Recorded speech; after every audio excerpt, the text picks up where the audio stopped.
Hello foodies, welcome to ಭೋಜನ ಭಂಡಾರ. ನಾವಿವತ್ತು ನೋಡ್ತಾ ಇದ್ದೀರಲ್ಲ, ಸ್ಪೆಷಲ್ಲಾಗಿ ಇವತ್ತಿನ ರೆಸಿಪಿ ಚೀಸ್ ಕೇಕ್. ಹಾಗೆ ಬಾಯಲ್ಲಿ ಇಟ್ಟರೆ ಕರಗ್ತಾ ಇರುತ್ತೆ. ನಿಮ್ಮ ಮನೇಲಿಯೂ ಕೂಡ ಮಾಡ್ಕೋಬೋದು. ಯಾರು ಅಡುಗೆ ಕೂಡ ಮಾಡಿಲ್ಲ ಅಂದವ್ರು ಕೂಡ ಇದನ್ನು ಮಾಡ್ಬೋದು. ಅಷ್ಟು ಈಸಿಯಾಗಿ ಎಲ್ಲರೂ ನಿಮ್ಮನ್ನು ಹೊಗಳ್ತಾರೆ, ಅಷ್ಟು ತುಂಬಾ ಚೆನ್ನಾಗಿ ಬರುತ್ತೆ.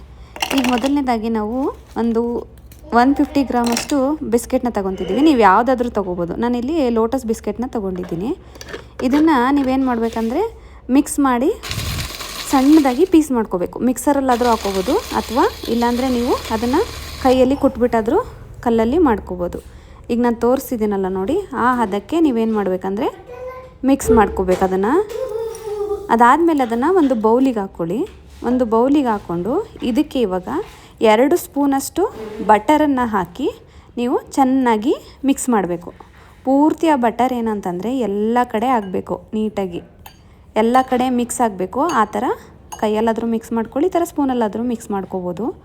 ಹಾಗೆ ನೋಡಿ, ನನ್ನ ಕೈಯಲ್ಲಿ ತೋರಿಸ್ತಾ ಇದ್ದೀನಲ್ಲ, ಈ ಥರ ಬರಬೇಕು. ಅಲ್ಲಿವರೆಗೂ ನೀವು ಮಿಕ್ಸ್ ಮಾಡ್ಕೋಬೇಕು ನೀಟಾಗಿ. ಹಾಗೆ ನಾನೇನು ತೋರಿಸಿದ್ದೀನಿ, ಇದು ಚೀಸ್ ಕೇಕ್ ಮಾಡೋಕ್ಕೆ ಅಂತ ಸಿಗುವಂಥ ಟಿನ್ನು.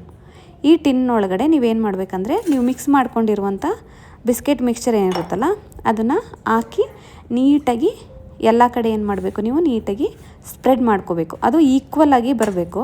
ಆ ಥರ ನೀಟಾಗಿ ನೀವು ಸ್ಪ್ರೆಡ್ ಮಾಡ್ಕೋಬೇಕು. ಸ್ಪ್ರೆಡ್ ಮಾಡಿಕೊಂಡು ಅದು ಅಂದರೆ ಗಟ್ಟಿಯಾಗಿ ಕೂರಬೇಕಲ್ಲ, ಸೊ ಹಾಗಾಗಿ ನಿಮ್ಮಲ್ಲಿ ಏನಾದರೂ ಒಂದು ಗ್ಲಾಸ್ ತೊಗೊಂಡು ಇದು ಮಾಡಿದರೂ ಆಗುತ್ತೆ. ಇದು ನಾನೇನು ಮಾಡಿದ್ದೀನಿ ಅಂದರೆ, ಎಳೆ ಮಸಿಯೋದು ಇರುತ್ತಲ್ಲ ಅದರಲ್ಲಿ ನೀಟಾಗಿ ಎಲ್ಲನೂ ಈಕ್ವಲ್ ಆಗಿ ಅದನ್ನು ಅರೇಂಜ್ ಮಾಡ್ಕೊಂಡಿದ್ದೀನಿ. ನೆಕ್ಸ್ಟ್ ನಮಗೆ ಇದು ನಾನು ಮ್ಯಾಂಗೋ ಇದು ಚೀಸ್ ಕೇಕ್ ಮಾಡ್ತಿರೋದ್ರಿಂದ ನಾನಿಲ್ಲಿ ಮ್ಯಾಂಗೋ ಪಲ್ಪನ್ನು ತಯಾರು ಮಾಡ್ಕೊತಿದ್ದೀನಿ. ನೀವು ಏನಾದರೂ ಮ್ಯಾಂಗೋ ಏನಾದರೂ ಸ್ವಲ್ಪ ಹುಳಿ ಇತ್ತಂದರೆ ನೀವು ಅದಕ್ಕೆ ಒಂದು ಸ್ವಲ್ಪ ಶುಗರ್ ಹಾಕ್ಕೊಂಡು ಮ್ಯಾಂಗೋ ಪಲ್ಪನ್ನ ರೆಡಿ ಮಾಡ್ಕೋಬೋದು. ಈಗ ನಾನಿಲ್ಲಿ 1 ಲೀಟ್ರು ಹಾಲು ತೊಗೊಂಡಿದ್ದೀನಿ. 1 ಲೀಟ್ರ್ ಹಾಲಿಗೆ 250 ml ಅಷ್ಟು ಕ್ರೀಮು, ಎರಡು ಕೂಡ ನಾನು ಅಮೂಲ್ಯ ತೊಗೊಂಡಿದ್ದೀನಿ. ಅದು ಫುಲ್ ಫ್ಯಾಟ್ ಮಿಲ್ಕ್ ಇರಬೇಕು. ಆ ಥರದ ಮಿಲ್ಕ್ ತೊಗೊಂಡ್ರೆ ನಿಮಗೆ ಪನ್ನೀರ್ ಒಂದು ಸ್ವಲ್ಪ ಜಾಸ್ತಿ ಬರುತ್ತೆ.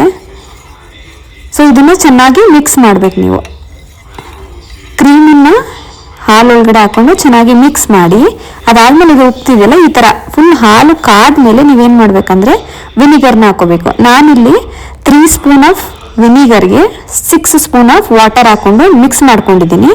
ಅದನ್ನು ಸ್ವಲ್ಪ ಸ್ವಲ್ಪನೇ ಹಾಕ್ಕೊಂಡು ಹಾಲಿಗೆ ಮಿಕ್ಸ್ ಮಾಡಿಕೊಂಡು ನೋಡಿ, ಈ ಥರ ಪನ್ನೀರ್ ಬರೋ ಥರ ನಾವು ಪ್ರಿಪೇರ್ ಮಾಡ್ಕೋಬೇಕು. ಇದು ಪೂರ್ತಿಯಾಗಿ ಪನ್ನೀರ್ ಆದಮೇಲೆ ಏನು ಮಾಡ್ಕೋಬೇಕು, ನಾವು ಅದನ್ನು ಸೋಸ್ಕೋಬೇಕು. ಸೋಸ್ಕೊಂಡು ಇವಾಗ ಏನಾಗುತ್ತೆ ಅಂದರೆ, ಅದ್ರ ಮೇಲೆಲ್ಲ ನಾವು ವಿನಿಗರ್ ಹಾಕೋದ್ರಿಂದ ಸ್ವಲ್ಪ ಅದು ಹುಳಿ ಹುಳಿ ಟೇಸ್ಟ್ ಇರುತ್ತೆ. ಹಾಗಾಗಿ ಅದ್ರ ಮೇಲೆ ಒಂದು ಸ್ವಲ್ಪ ನೀರನ್ನು ಹಾಕ್ಕೊಂಡು ನಾವು ಅದನ್ನು ತೊಳ್ಕೋಬೇಕು. ಅದಾದಮೇಲೆ ಇದನ್ನೇ ನಾವೇನು ಮಾಡಬೇಕು, ಒಂದು ಮಿಕ್ಸರ್ಗೆ ಹಾಕ್ಕೊಂಡು ಒಂದು ಸ್ವಲ್ಪ ಪಿಂಚ್ ಆಫ್ ಸಾಲ್ಟ್ ಹಾಕಿ ಅದನ್ನು ಮಿಕ್ಸ್ ಮಾಡಿ ರುಬ್ಕೊಳ್ಳಿ. ಈಗ ನೋಡಿ, ನಾನು ತೋರಿಸ್ತಾ ಇದ್ದೀನಿ, ಈ ಕನ್ಸಿಸ್ಟೆನ್ಸಿಗೆ ಬರೋ ತನಕ ನೀವೇನು ಮಾಡಬೇಕು, ತೆಗೆದು ನೋಡಿ ಒಂದು ಸ್ವಲ್ಪ ಸ್ಪೂನಲ್ಲಿ ಮಿಕ್ಸ್ ಮಾಡಿಕೊಂಡು ನೀವು ಈ ಥರ ರುಬ್ಕೋಬೇಕು.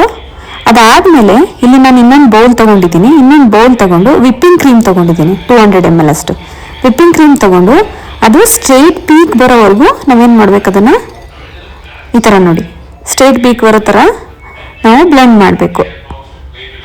ಅದಾದಮೇಲೆ ಇದಕ್ಕೆ ನಾನು ಏನು ಮಾಡ್ತಾಯಿದ್ದೀನಿ ಅಂದರೆ, ಒಂದು 3 ಸ್ಪೂನಷ್ಟು ಶುಗರ್ ಪೌಡ್ರನ್ನ ಹಾಕೋತಿದ್ದೀನಿ. ನಿಮ್ಮ ರುಚಿಗೆ ತಕ್ಕಷ್ಟು ನೀವೆಷ್ಟು ಸ್ವೀಟ್ ತಿಂತೀರೋ ಅದನ್ನು ನೋಡಿ ಹಾಕೋಬೋದು. ನಮಗೆಲ್ಲ 3 ಸ್ಪೂನ್ ಆದರೆ ಸಾಕಾಗುತ್ತೆ. ಸೊ ಹಾಗಾಗಿ 3 ಸ್ಪೂನ್ ಹಾಕ್ಕೊಂಡಿದ್ದೀನಿ. ಅದ್ರ ಮೇಲೆ ನಾವು ಪನ್ನೀರ್ ಏನು ರುಬ್ಬಿಟ್ಕೊಂಡಿದ್ವಲ್ಲ, ಸೊ ಅದನ್ನು ನಾನು ಇದ್ರ ಜೊತೆಗೆ ನೀಟಾಗಿ ಒಂದ್ಸಲ ಮಿಕ್ಸ್ ಮಾಡ್ಕೊಬಿಡ್ತೀನಿ. ಸೇಮ್ ಅದೇ ರೀತಿ. ಇದೇನು ಇದ್ರ ಥರ ಪೀಕ್ ಬರಬೇಕು ಆ ಥರ ಏನಿಲ್ಲ. ಜಸ್ಟ್ ಏನಂದರೆ ಎಲ್ಲ ಶುಗರು, ಹಾಗೆ ನಾವು ತೊಗೊಂಡಿರೋ ವಿಪ್ಪಿಂಗ್ ಕ್ರೀಮು, ಹಾಗೆ ಪನ್ನೀರ್ ಮಿಕ್ಸ್ ಏನಿದೆಯಲ್ಲ ಅದೆಲ್ಲ ಏನಾಗಬೇಕಂದ್ರೆ ನೀಟಾಗಿ ಮಿಕ್ಸ್ ಆಗಬೇಕು. ಅದೆಲ್ಲ ಮಿಕ್ಸ್ ಆದಮೇಲೆ ನೀವೇನು ಮಾಡಬೇಕಂದ್ರೆ, ಈಗ ನಾವು ಬಿಸ್ಕೆಟ್ದು ಒಂದು ಲೇಯರ್ ಮಾಡಿ ಇಟ್ಕೊಂಡಿದ್ದೀವಲ್ಲ, ಇದನ್ನು ನಾನು ಒಂದು 10 ನಿಮಿಷ ಫ್ರಿಜ್ಜಲ್ಲಿಟ್ಟು ತೆಗೆದುಕೊಂಡಿದ್ದೀನಿ. ಫ್ರಿಜ್ಜಲ್ಲಿಟ್ಟು ತಗೊಂಡ್ಮೇಲೆ ಅದ್ರ ಮೇಲೆ ನಾನು ಸೆಕೆಂಡ್ ಲೇಯರ್ ಆಗಿ ಈ ಮಿಲ್ಕ್ ಮಿಕ್ಸ್ಚರ್ ಏನಿದೆಯಲ್ಲ ಇದನ್ನು ನಾನು ನೀಟಾಗಿ ಈಕ್ವಲ್ ಆಗಿ ಎಲ್ಲ ಕಡೆ ನಾವೇನು ಮಾಡ್ಕೋಬೇಕು, ಸ್ಪ್ರೆಡ್ ಮಾಡ್ಕೋಬೇಕು. ನೋಡಿ ನಾನು ಹೇಗೆ ಮಾಡ್ತಾಯಿದ್ದೀನಂತ. ನೀಟಾಗಿ ಪೂರ್ತಿಯಾಗಿ ಏನಿದೆ ಇದನ್ನೆಲ್ಲ ಹಾಕ್ಕೊಂಡು ನೀವು ಸೆಕೆಂಡ್ ಲೇಯರ್ ಆಗಿ ನೀವೇನು ಮಾಡಬೇಕು, ಅದನ್ನು ನೀಟಾಗಿ ಅದನ್ನು ಸ್ಪ್ರೆಡ್ ಮಾಡ್ಕೋಬೇಕು. ಅದಾದ್ಮೇಲೆ ನಾವು ಮ್ಯಾಂಗೋ ಪಲ್ಪ್ ಏನು ರೆಡಿ ಮಾಡ್ಕೊಂಡಿರ್ತೀವಲ್ಲ ಇದನ್ನ 3ನೇ ಲೇಯರ್ ಆಗಿ ನೀವೇನು ಮಾಡಬೇಕು ಹಾಕಬೇಕು.